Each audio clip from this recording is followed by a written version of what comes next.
पृथ्वी news, नवा ध्यास नवे पर्व। कराड दौऱ्यावर मनसे संपर्क प्रमुख कार्यकर्त्यांशी संवाद, नव्या शाखांचे उद्घाटन। कराडमध्ये संपर्क प्रमुख गणेश सातपुते आणि रणजित शिरोळे यांचे उत्साहात स्वागत। कराड शहरात महाराष्ट्र नवनिर्माण सेनेच्या वतीने सातारा जिल्हा संपर्क प्रमुख गणेश सातपुते आणि रणजित शिरोळे यांचे जल्लोषात स्वागत करण्यात आले। पक्ष संघटना अधिक मजबूत करण्यासाठी आणि कार्यकर्त्यांशी थेट संवाद साधण्यासाठी त्यांनी कराड दौरा केला। दौऱ्याची सुरुवात दत्त चौक येथील छत्रपती शिवाजी महाराजांच्या पुतळ्यास अभिवादन करून करण्यात आली। त्यानंतर महाराष्ट्राचे पहिले मुख्यमंत्री स्वर्गीय यशवंतराव चव्हाण यांच्या समाधीस्थळी जाऊन त्यांनी अभिवादन केले। यानंतर मनसेच्या कार्यकर्त्यांशी संवाद साधत संघटनात्मक विषयांवर चर्चा करण्यात आली। आगामी काळात पक्ष अधिक बळकट करण्यासाठी कार्यकर्त्यांना मार्गदर्शन करण्यात आले। यावेळी कराड शहरातील महाराष्ट्र नवनिर्माण सेनेच्या विविध शाखांचे उद्घाटनही संपर्क प्रमुखांच्या हस्ते करण्यात आले। या कार्यक्रमाला सातारा जिल्हाध्यक्ष विकास पवार, उपजिल्हाध्यक्ष महेश जगताप, कराड शहराध्यक्ष सागर बर्गे यांच्यासह मनसेचे पदाधिकारी आणि मोठ्या संख्येने कार्यकर्ते उपस्थित होते। अशाच ताज्या बातम्यांसाठी आजच आमच्या चॅनलला लाईक, शेअर आणि सबस्क्राईब करायला विसरू नका। सागर दंडवते, पृथ्वी न्यूज, कराड।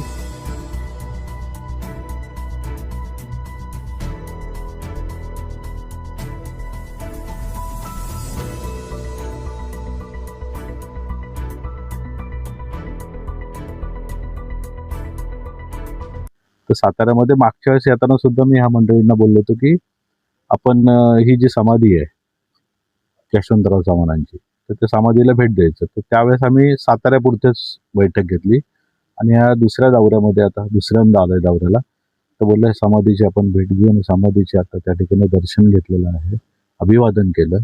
पण तत्पूर्वी येताना आम्ही छत्रपती शिवाजी महाराजांचा इथं ऐतिहासिक पुतळा जो आहे त्याचं दर्शन घेतलं। आता ह्याच्यानंतर एक 2 ते 3 या भागामधल्या ज्या शाखा आहेत की ज्या पूर्वीच्या शाखा होत्या ना, त्यांना आपण पुनर्जीवित करतोय। काही नवीन तरुण मंडळी आता पक्षामध्ये येत आहेत, तर ते शाखेचे उद्घाटन आहेत आणि शाखेचं उद्घाटन झालं की आपलं जे कराडचं रेस्ट हाऊस आहे विश्रामगृह, तिथं आम्ही बसतोय। यांच्या 3 विधानसभा मतदारसंघ, उत्तर, दक्षिण आणि पाटण, या 3 विधानसभा मतदारसंघाचा, तिथल्या तालुक्याचा, पक्षाचा, कार्याचा एकंदरीत आढावा घेतोय।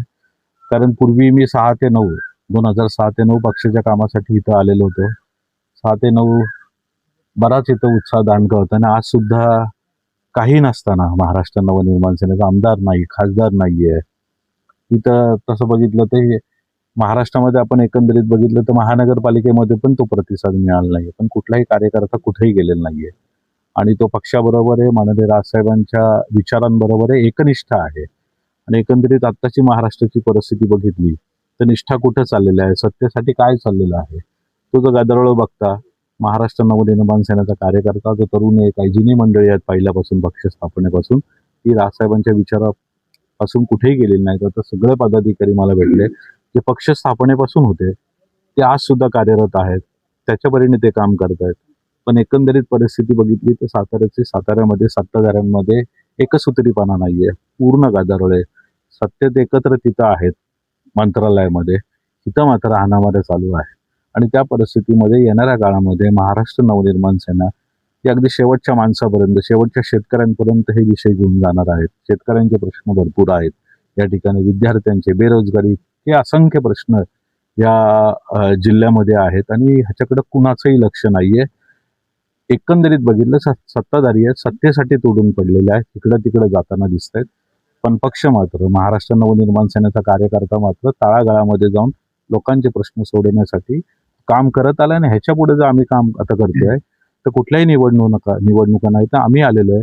आम्ही सर्वसामान्य प्रश्न घेऊन येणाऱ्या काळामध्ये तुम्हाला दिसेल की कराड असू द्या नाही तर सातारा असू द्या, रस्त्यावर उतरताना महाराष्ट्र नवनिर्माण सेनाचे कार्यकर्ते दिसतील। येणाऱ्या काळामध्ये राजसाहेब सुद्धा या साताऱ्यामध्ये येणार आहे, ह्याच कराडमध्ये येणार आहे आणि चांगली जन आंदोलनं करू, चांगली विधायक कामं करू। आणि हा जो बेरोजगार तरुण आहे अखंड जिल्ह्यामध्ये नाही तर पूर्ण महाराष्ट्रामध्ये, त्याच्याबरोबर महाराष्ट्र नवनिर्माण सेना आहे, MIDC येत आहेत, बरोबर येताना विकास होताना दिसतोय। पण त्या विकासामध्ये आहे ना मराठी माणूस कुठे नाहीये, स्थानिक भूमिपुत्र कुठे नाही, मग त्या विकासाचं करायचं काय?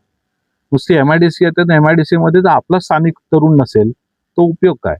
आता MIDC मध्ये चौकशी करतोय तर MIDC मध्ये गेटवर उभं करत नाही स्थानिक भूमिपुत्रांना, मग हा रोजगार जातोय कोणाकडं, हा विकास जातोय कोणाकडं? याच्याकरता येणाऱ्या काळामध्ये महाराष्ट्र नवनिर्माण सेना तरुणांना घेऊन जन आंदोलन उभे करेल आणि येणाऱ्या काळामध्ये तुमच्या सगळ्या मंडळींना दिसेलच की महाराष्ट्र नवनिर्माण सेना ही अगदी गाव पातळीपर्यंत पोहोचवण्याचा आम्ही प्रयत्न करू.